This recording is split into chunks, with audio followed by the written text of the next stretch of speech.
आपका स्वागत है आज की बड़ी और महत्वपूर्ण खबरों में, जिनको जानना आपके लिए बहुत ज़रूरी है। जैसा कि आप सभी लोग जानते हैं कि इस चैनल पे सबसे पहले देश दुनिया की नई और लेटेस्ट खबरें सबसे पहले अपडेट होती हैं। इसी के साथ चलते हैं सबसे पहले समाचार की ओर। जम्मू कश्मीर शोपियां मुठभेड़ में आतंकियों के मारे जाने पर घिरी सेना, high level court of inquiry जारी। इसी के साथ बढ़ते हैं अगले समाचार की ओर। कोरोना काल में एसडीएम की बर्थडे पार्टी में नियमों की उड़ी धज्जियाँ। जानेंगे पूरा समाचार, विस्तार से बने रहिए हमारे साथ इसी वीडियो में।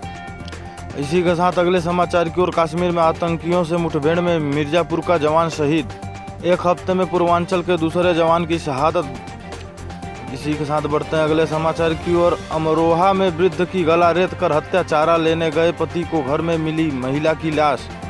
बढ़ते हैं अगले समाचार की ओर। सीएम योगी की विधायकों को हिदायत, घर पर ही रहे 65 साल की उम्र के प्रतिनिधि। इसी के साथ बढ़ते हैं अगले समाचार की ओर। जयपुर पटाखे के गोदाम में बड़ा धमाका, एक कर्मचारी जिंदा जला।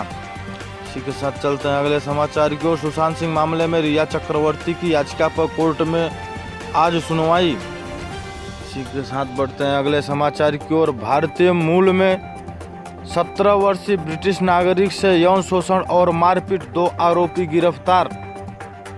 जानेंगे पूरा समाचार, विस्तार से बने रहिए हमारे साथ इसी वीडियो में। इसी के साथ चलते हैं पहले समाचार की ओर। जम्मू कश्मीर शोपियां मुठभेड़ में आतंकवादियों के मारे जाने पर घिरी सेना, high level court of inquiry जारी। दक्षिण कश्मीर के शोपियां इलाके में पिछले महीने हुई मुठभेड़ के सिलसिले में सेना ने अपनी जांच शुरू कर दी है और बयान दर्ज किए हैं। जम्मू क्षेत्र के राजौरी इलाके के परिवारों ने जम्मू कश्मीर पुलिस से शिकायत की कि उसी इलाके से उनके परिवार के सदस्य लापता हैं, जिसके बाद यह जांच शुरू हुई है। श्रीनगर में रक्षा प्रवक्ता कर्नल राजेश कालिया ने एक बयान जारी कर कहा कि शोपिया में ऑपरेशन असीमपोरा की उच्च स्तरीय कोर्ट ऑफ इंक्वायरी जारी है। सूत्रों के मुताबिक जांच का नेतृत्व ब्रिगेडियर रैंक के एक अधिकारी कर रहे हैं, क्योंकि मुठभेड़ में शामिल इकाई का नेतृत्व एक कर्नल कर रहे हैं। घटना 18 जुलाई की है, जब सेना ने दावा किया था कि उसने दक्षिण कश्मीर के शोपिया के आसिमपोरा में 3 आतंकवादियों को मार गिराया है। कर्नल कालिया ने कहा, मुख्य गवाहों के बयान दर्ज किए जा रहे हैं और 3 प्रगति पर नज़दीकी नज़र रखी जा रही है। अतिरिक्त असामान्य गवाहों से कहा जा रहा है कि कोर्ट ऑफ इंक्वायरी के समक्ष गवाही दें। प्रवक्ता ने कहा कि जम्मू कश्मीर पुलिस ने राजौरी से डीएनए के नमूने इकट्ठे किए हैं और उन्हें 18 जुलाई को मारे गए आतंकवादियों के नमूनों से मिलान कराने के लिए भेजा जा रहा है। कर्नल कालिया ने कहा कि सेना आतंकवाद निरोधक सभी अभियानों को नैतिकता के साथ अंजाम देने के लिए प्रतिबद्ध है। उन्होंने कहा, जिन मामलों में संदेह उठाए जाते हैं उनकी उचित प्रक्रिया के तहत कानून के मुताबिक जांच की जाती है। चूँकि मामले में जांच जारी है, विस्तृत ब्यौरा समय आने पर साझा किया जाएगा ताकि कानूनी प्रक्रिया बाधित न हो। पुंछ जिले में राजौरी इलाके के कोटरंका गांव में धार सकरी के 3 युवकों के रिश्तेदारों ने स्थानीय थाने में लिखित लापता रिपोर्ट दर्ज कराई। 17 जुलाई को स्वजन से संपर्क नहीं हो पाने के बाद उन्होंने रिपोर्ट लिखाई। तीनों मुख्य रूप से सेब और अखरोट के बगीचे में मजदूरी करते थे। तीनों लड़कों के परिवार के सदस्यों के डीएनए नमूने राजौरी के एक सरकारी अस्पताल में 13 अगस्त को श्रीनगर से गई पुलिस जांच टीम की मौजूदगी में इकट्ठे किए गए हैं।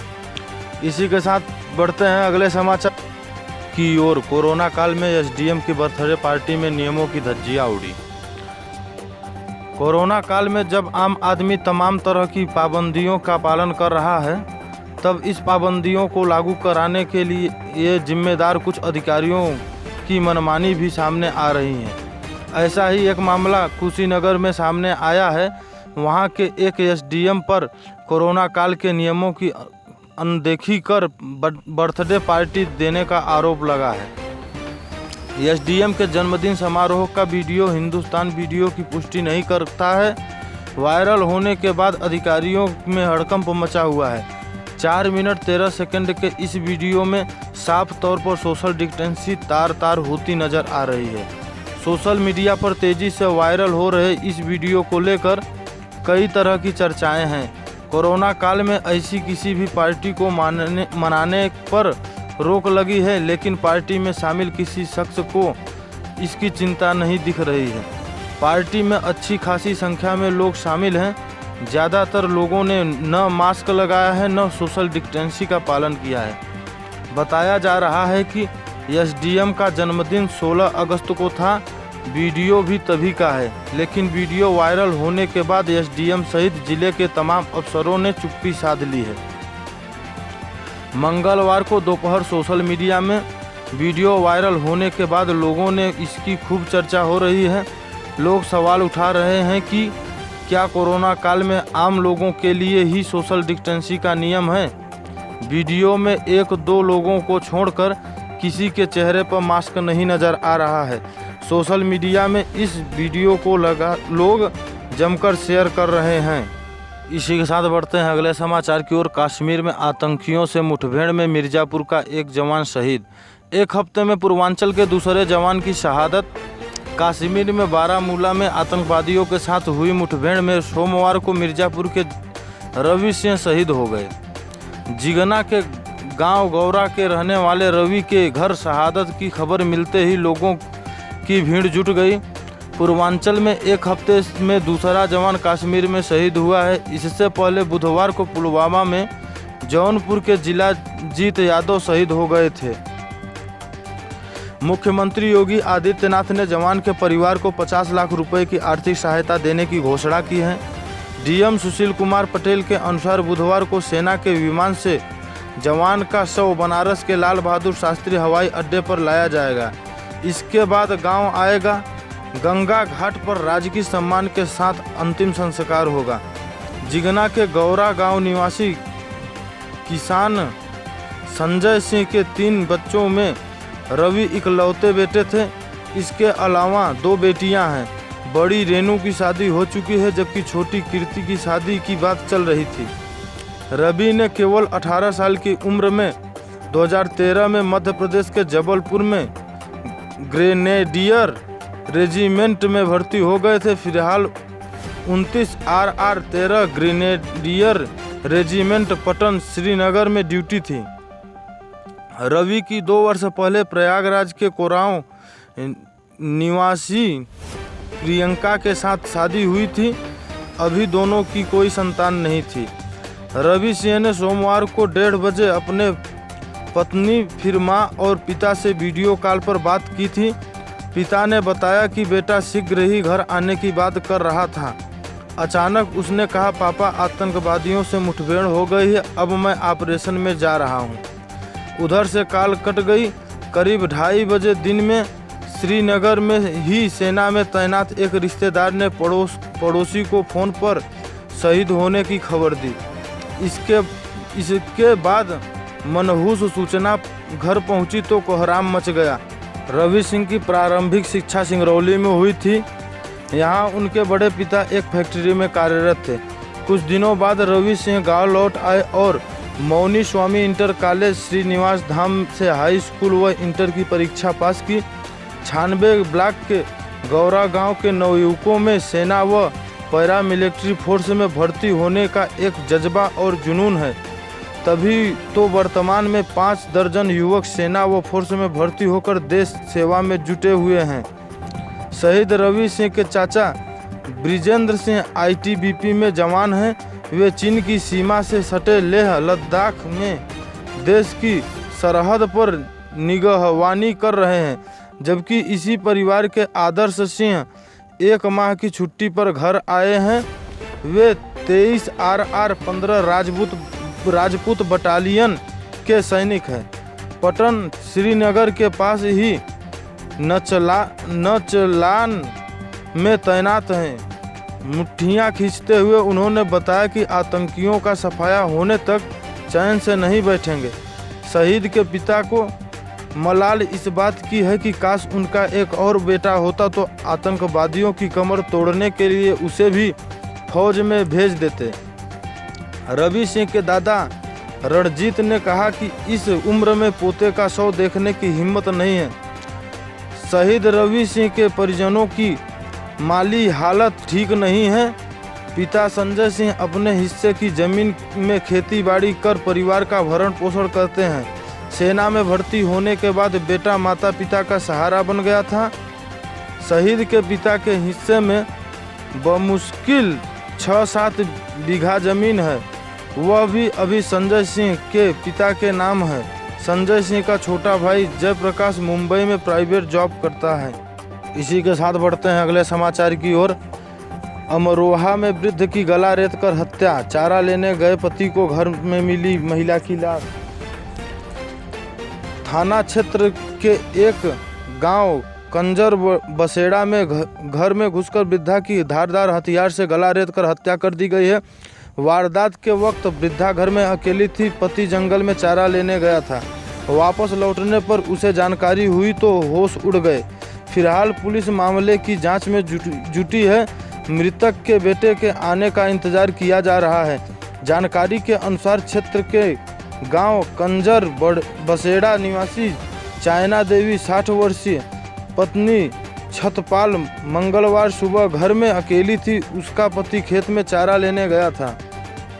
बताया जाता है कि इस दौरान घर में घुसे अज्ञात हमलावर ने धारदार हथियार से वार कर उसका गला रेत कर हत्या कर दी। कुछ देर बाद वापस लौटे पति छतपाल को इसकी जानकारी हुई तो उसने आसपास के ग्रामीणों को इसकी जानकारी दी। मौके पर पहुंचे ग्रामीणों ने पुलिस को इस बाबत जानकारी दी। सूचना पर पहुंची पुलिस ने शव को कब्जे में लिया। मौका मुआयना करते हुए आसपास मौजूद लोगों से जानकारी की। मौके से हत्यारोपी से जुड़ी सुराग जुटाए। फिलहाल मृतका के परिजनों की ओर से पुलिस को तहरीर नहीं दी गई। मृतका का बेटा दिल्ली में रहता है, उसके वापस लौटने का इंतजार किया जा रहा है। प्रभारी निरीक्षक अरविंद कुमार के मुताबिक मृतका पक्ष की ओर से अभी तहरीर नहीं मिली है। तहरीर मिलने पर निष्पक्ष जांच व कार्रवाई की जाएगी। इसी के साथ बढ़ते हैं अगले समाचार की ओर। सीएम योगी की विधायकों को हिदायत, घर पर ही रहे 65 साल की उम्र के जनप्रतिनिधि। मुख्यमंत्री योगी आदित्यनाथ ने 65 साल से अधिक उम्र के विधायकों को हिदायत दी है कि वे 20 अगस्त से शुरू होने वाले विधानसभा सत्र के दौरान घर में ही रहें। कोरोना महामारी से उन्हें बचने के लिए उनको सत्र में भाग लेने की वर्चुअल ढंग से जुड़ने की व्यवस्था की जा रही है। उन्होंने कहा कि 20 अगस्त से शुरू हो रहे सत्र को मजबूरी में बुलाया जा रहा है। यह 3 सितंबर तक चलेगा। सभी विधायक सत्र शुरू होने से एक दिन पहले अपनी कोरोना जांच करा लें। लखनऊ के हर विधायक निवास पर कोरोना जांच के लिए कैंप लगाए जा रहे हैं। मुख्यमंत्री मंगलवार को 20 अगस्त से शुरू होने वाले विधानसभा सत्र से पहले अपने सरकारी आवास से भाजपा विधायकों से वर्चुअल संवाद कर रहे थे। उन्होंने कहा कि कोरोना किसी को भी नहीं बख्श रहा है, इसलिए विधानसभा में विधायकों को बैठाने के लिए सोशल डिस्टेंसिंग के मानकों का पालन किया गया है। विधायक खुद भी कोरोना संक्रमण को लेकर सजग रहें। मास्क और हाथ में ग्लव्स पहनकर सदन में आए। सदन में आते जाते सोशल डिस्टेंसिंग का पालन करें। विधान भवन परिसर में भी अकेले आएं। अपने सहयोगी को बाहर रखें। कोरोना जांच की रिपोर्ट भी अपने साथ रखें। इससे पहले संसदीय कार्य मंत्री सुरेश खन्ना ने प्रदेश के पूर्व मंत्री व मध्य प्रदेश के राज्यपाल लालजी टंडन, काबीना मंत्री कमला रानी, वरुण व चेतन चौहान के निधन पर शोक प्रस्ताव रखा। इस पर सभी विधायकों को 2 मिनट का मौन रखकर अपनी श्रद्धांजलि दी। इस मौके पर मुख्यमंत्री केशव प्रसाद मौर्य व भाजपा प्रदेश महामंत्री संगठन सुनील बंसल भी मौजूद थे। इसी के साथ बढ़ते हैं अगले समाचार की ओर। जयपुर पटाखे के गोदाम में बड़ा धमाका, एक कर्मचारी जिंदा जला। जयपुर के पटाखे के गोदाम में आग लगने से धमाका हो गया। इस दौरान एक कर्मचारी जिंदा जलकर मौत हो गई।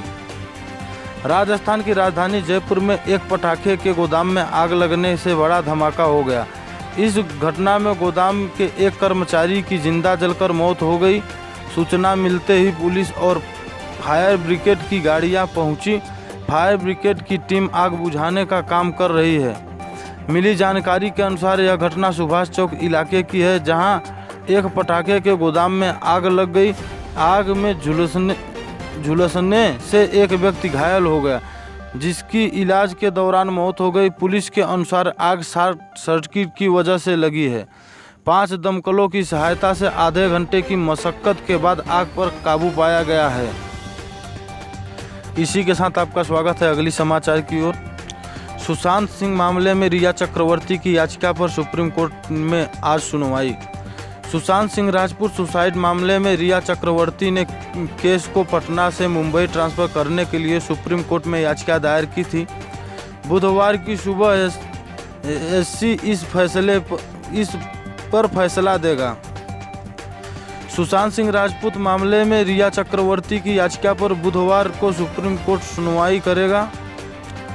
सुशांत के पिता ने रिया पर पटना में केस दर्ज किया था, जिसके बाद रिया ने केस को पटना से मुंबई ट्रांसफर करने के लिए सुप्रीम कोर्ट में याचिका डाली थी।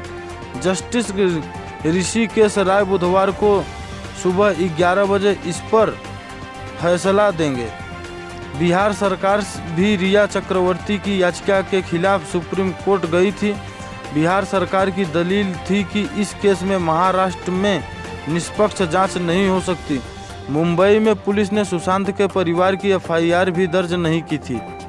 बिहार सरकार के कहने पर केंद्र ने सुशांत सिंह राजपूत मामले की जांच को सीबीआई के हाथ दे दिया था। वहीं रिया चक्रवर्ती पर कई गंभीर आरोप लगाए गए थे। इसके बाद रिया ने एससी का दरवाजा खटखटाया था। रिया चक्रवर्ती ने अपनी याचिका में कहा कि सुशांत के पिता ने उन पर झूठे आरोप लगाए हैं। वहीं पटना में इस केस की निष्पक्ष जांच नहीं हो सकती।